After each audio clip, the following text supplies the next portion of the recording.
반갑습니다, 여러분들. 안녕하세요. 오늘도 챔피언스 리그 이틀차. 제가 이제 녹화를 진행하는 시점이 지금 6시 한 반 정도 되는데, 챔피언스 리그 1일차가 다 끝났습니다. 와, 이번에도 챔스가 정말 쉽지 않겠구나. 이런 것들이 좀 보이더라고요. 지금 이제 좀 전반적으로 시즌 초반이죠, 축구가. 그러다 보니 여기에 있는 대부분의 팀들이 제가 뭐 경기를 못 보는 팀들도 여럿 있기도 하고, 이런저런 뭐 정보들만 가지고 좀 임할 생각인데 부족함이 있을 수 있다는 점 감안해서 봐주면 좋을 것 같고, 기본적으로 저는 축구는 이렇게 무승부가 있는 스포츠이기 때문에 좀 배당이 안 나오는 정배 같은 것들보다는 고배당을 선호하는 느낌이 있다. 그런 것들도 감안해서 봐주시면 좋겠습니다. 이런 식으로 제가 뭐 각 팀들에 대해서 요약한 것들 좀 정리해 놓은 것도 있으니까 그것도 보시면 도움이 될 것 같고요. 자, 먼저 첫 경기는 이제 올림피아코스 대 파포스 경기입니다. 여기는 이제 뭐를 좀 봐야 되냐면은, 일단은 뭐 레벨 차이는 좀 있는 팀이죠. 올림피아코스는 재작년에 유로파 컨퍼런스 리그를 우승한 다음에 그리고 유로파 리그에 갔었거든요. 그리고 파포스는 작년에 아마 유로파 컨퍼런스 리그 4강인가에 갔던 걸로 기억을 해요. 각각 이제 그리스랑 키프로스, 얘네들은 나라의 관계도 좀 가깝기도 하고 친한 나라들인데 규모의 차이는 있다, 그런 얘기는 해야 될 것 같은데요. 이제 먼저 여기 화면에 나온 게 작년 유로파리그 조별 성적이거든요. 올림피아코스는 여기서도 위에 있는 팀들은 다 이제 유로파리그에서 이름이 있는 애들인데 올림피아스가 나름대로 좀 경쟁력을 보여왔었다, 이런 것들이 좀 보이는 와중에 있고요. 3실점밖에 안 했던 거, 유로파리그 조별 단계 가장 최저 실점이었다, 이런 것들도 볼만한 것 같아요. 사실 나는 이게 파포스에 대해서는 제가 어제 경기에서도 카라바흐를 분석할 때 얘네들이 예선에서 어떤 팀들을 꺾고 왔냐, 그 당시에 카라바흐는 좀 약한 팀들을 꺾고 왔다는 얘기를 했지만은, 파포스는 이제 마카비 텔 아비브, 그리고 디나모 키예프, 트르베나 즈베즈다, 나름대로 좀 어려운 일정들을 거쳤다고 생각이 되거든요. 마카비 텔 아비브나 디나모 키예프, 얘네들은 홈 경기를 하지 않았다는 거, 전쟁 중이기 때문에 중립구장에서 열렸었어요. 그런 것들은 감안해야 되지만은 이후에 최종 예선에서 트르베나 즈베즈다 정도의 팀을 만났다, 이게 좀 빡세 보이거든요. 이 정도의 팀을 꺾고 올라왔다는 거는 그만큼 경쟁력이 있고 버틴 능력이 있다. 저는 기본적으로 일단 이 경기는 언더 같은 것들을 보기에 좋은 게임이라고 생각이 되더라고요. 앞서 있는 쪽은 당연히 여러가지 뭐 규모나 여태까지 행보들은 뭐 올림피아코스가 앞설 것 같긴 하다, 뭐 이런 생각인데, 저는 그냥 막연하게 언더라든지 그리고 올림피아코스 햄물을 약간 우선시하는, 무승부도 좀 비슷하게 볼만한 그런 고배당 갈만한 게임이 싶습니다. 그리고 다음은 이제 슬라비아 프라하 대 보데인데요. 얘네들도 아마 작년에 유로파 리그를 뛰던 애들이죠. 스파르타 프라하는 이제 조별 리그에 그쳤었고, 이런 순위들을 보시면 슬라비아 프라하는 그 당시에 30등으로 조별 리그에서 탈락을 했었고요. 그리고 이제 보데 같은 경우는 토너먼트에 진출을 했었습니다. 보데는 이제 9등. 16강에 직행하지는 못했지만 상당히 잘 싸웠다. 전반적으로 보데는 이제 홈발이 상당히 강력한 뭐 이런 팀으로도 알고 있는데, 오늘 일단 보데가 원정이기는 합니다. 뭐 슬라비아 프라하는 체코기 때문에 양 팀의 뭐 거리라든지 뭐 추이나 이런 것들이 지금은 그렇게까지 큰 문제가 되지는 않을 것 같아요. 보드의 경쟁력이 나오려면은 조금 더 시간이 지나야 된다. 엄청 춥거든요, 여기. 제가 지난번 시즌에도 니스랑 보드랑 붙었을 때, 니스는 비교적 따뜻한 프랑스에 위치를 했지만은 보드 원정을 갔을 경우는 이게 기온 차이가 상당히 많이 난다, 뭐 이런 말씀도 드렸던 것 같은데, 지금은 이제 유럽도 날씨가 평이한 시기죠. 그러다 보니까 지금은 보드가 딱히 뭐 홈이나 원정 같은 거 이런 것들이 뭐 크게 반영될 건 없을 것 같고, 저는 이 경기도 되게 어렵다고 생각을 합니다. 그냥 막연하게 고배당 보는 경기거든요. 지금은 그냥 유럽의 이런 특급 리그랑 경기력이 좀 많이 차이가 난다고 생각이 됩니다. 그나마 좀 이제 체코의 국가대표 팀들이 몇 명 있는 그 점 정도만 이제 슬라비아 프라가 앞서는 부분일 것 같은데, 사실 최근에 뭐 이런 유럽 대항전에서의 모습은 보데가 전혀 홀릴 게 없기도 했었어요. 그래서 그냥 뭐 무승부라든지 이게 좀 배당이 어떻게 될지 모르겠는데, 보데가 아마 슬라비아 프라 원정에서 정배를 받는 일은 없을 것 같거든요. 그래서 보데의 사실 뭐 프랭 같은 거, 보데의 프랭 같은 거 보느니 그냥 무승부 고배당 때리는 게 더 나은 경기라고 보입니다. 자, 다음으로 아약스 대 인터밀란 경기 한번 말씀드려보도록 하겠습니다. 자, 아약스는 일단 이번 시즌 감독이 바뀌었어요. 이게 어떤 의미가 있냐면은, 재작년에 아약스는 완전히 시즌을 망쳤었습니다. 그리고 그 시즌에 가장 큰 문제가 뭐였냐면은 61실점이나 했다는 게 큰 문제였거든요. 근데 바로 다음 시즌에 이제 이탈리아 출신의 파리올리 감독이 와가지고 32실점으로 그전 시즌에 비해서 29실점이나 줄었었습니다. 작년에 32실점으로 LADBG에 최소 실점을 했었고, 그 파리올리 감독이 올해는 포르투로 떠났거든요. 한마디로 월장을 한 셈이에요. 포르투 정도의 클럽으로 간 거는. 수비를 완전히 좀 정돈했던 감독이 떠났다는 것들, 그게 분명히 좀 영향이 있을 걸로 보입니다. 작년에 확실히 회복했던 거는 그런 수비의 안정화 이런 것들이 컸었는데, 아약스는 올 시즌 다시 또 흔들릴 수도 있는 그런 것들 분명히 생각을 해야 될 것 같아요. 물론 이제 사실 뭐 유로파에서도 좀 괜찮았다가 점점 이제 진행되면서는 공격에서의 아쉬움이라든지 뭐 이런 것들이 좀 보이긴 했었는데 어쨌든 아약스는 저는 올 시즌 지난 시즌보다는 사실 경기력이 떨어질 가능성이 있다고도 보고 있어요.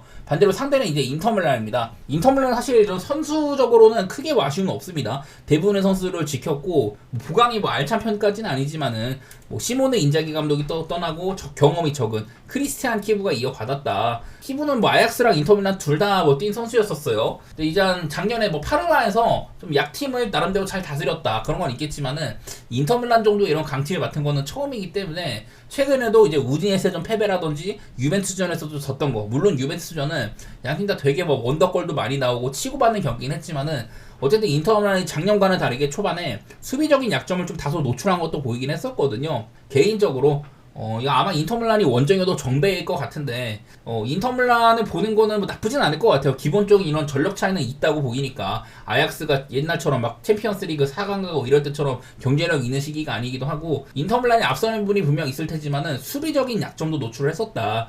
그런 것도 생각했을 때 저는 그리고 아약스가 작년과는 달리 수비의 문제가 다시 좀 생길 수도 있다. 만약에 이거를 길점을 3.5씩이나 주는 게 아니라면은 저는 2.5면은 오바보는 게 가장 베스트일 것 같긴 합니다. 인터밀란 승이 배당이 좀 한 1.6 이상 나오면 그것도 괜찮겠지만.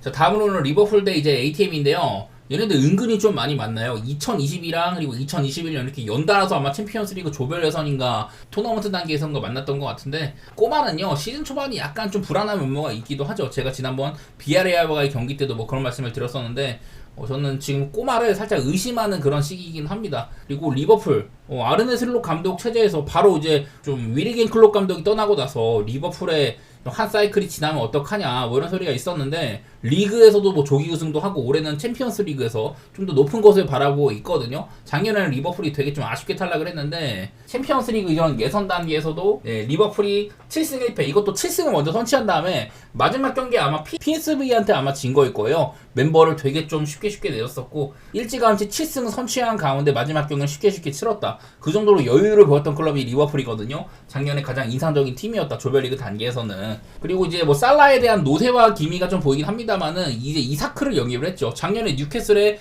이제 좀 후반기 대단한 상승을 보였던 것도 이사크가 아주 중심에 있었는데 아마 EPL 최고 이적료로 간 걸로 알고 있습니다. 근데 여태까지 보여준 걸로는 그만한 값을 지불할 만한 선수로 저는 봤었거든요. 작년에는 전반적으로 그냥 단순하게 개인 능력뿐만 아니라 팀의 공격 같은 것들을 좀 이제 유기적으로 이끌 수 있는 선수다 이런 것들도 보였었기 때문에 저는 리버풀이 꽤나 괜찮은 영입을 했다고 생각을 합니다. 그래서 이거는 물론 리버풀이 또 홈이라는 것도 있어요. 리버풀은 홈에서 굉장히 또 강한 팀이기도 하고 아틀레티코 마드리드도 얘네들도 홈에서 강하지 원정에서는 다소간에 좀 처지는 부분도 있지 않겠습니까?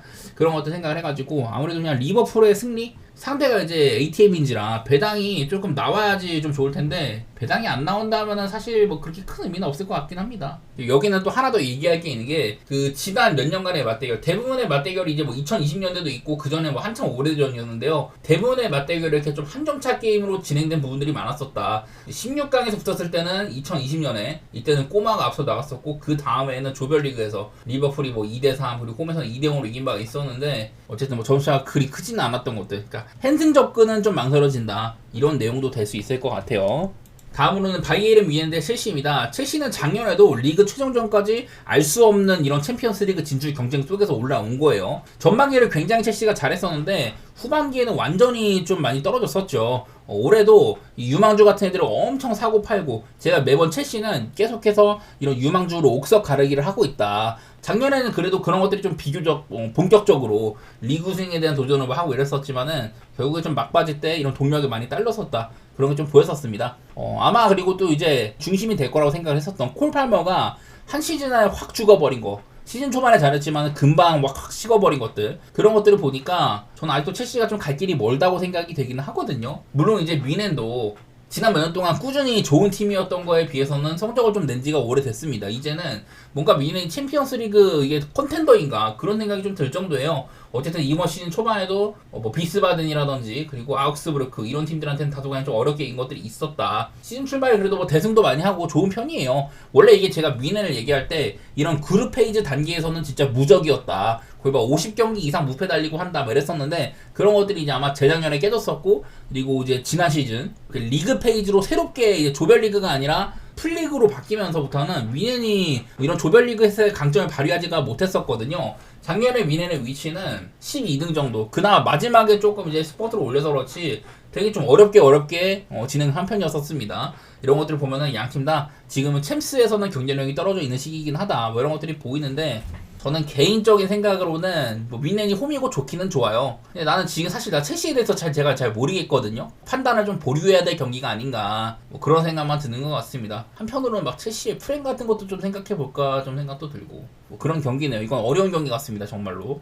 그리고 오늘 마지막으로 파리 생제르맹과 아탈란타 경기인데요. 파리 생제르맹은 작년에 챔피언스리그 우승으로 최고점을 찍었었죠. 작년에 이제 딱 이제 챔피언스리그 조별리그 단계에서 위기를 되게 많이 겪었습니다. 얘네가 이 탈락 위기까지 갔었거든요. 작년에 이제 파리 생제르맹은 이 조별리그에서 15등으로 막판에 이제 3연승을 통해 가지고 겨우겨우 이제 턱걸이를 한 셈이었었습니다. 토너먼트 단계를 가고부터 그때부터 본격적으로 파리 생제르맹이 날아다니기 시작을 했거든요. 과감한 전술 변화로 이런 것들 이뤄낸 거였어가지고 더 의미가 깊었었습니다. 반면에 이제 아탈란타는 제가 매번 얘기를 하는데 바로 이제 직전 경기는 레체 상대로 4대1로 승리를 하긴 했습니다. 이게 아탈란타도 약간은 좀 긍정적인 소식이 원래 아데몰라 루크먼이 파리 생제르맹이 얘를 원하고 있었거든요. 파리는 원래부터 이제 세리아의 유일한 플레이더를 많이 빼오기로 되게 유명한데 지난 몇 년간에도 뭐 크바라첼리아부터 해가지고 이번에는 루크먼을 노린다 이런 얘기가 있었지만은 루크먼이 아탈란타에서 어쨌든 이제 올 시즌은 뛰기로 했다 뭐 이런 소식이 나오고 있는 와중에 있습니다. 그러다 보니 아탈란타도 슬금슬금 좀 이런 공격에서의 이런 뭐 포텐셜 있는 자원들은 많이 좀 뛸 수 있는 상황이다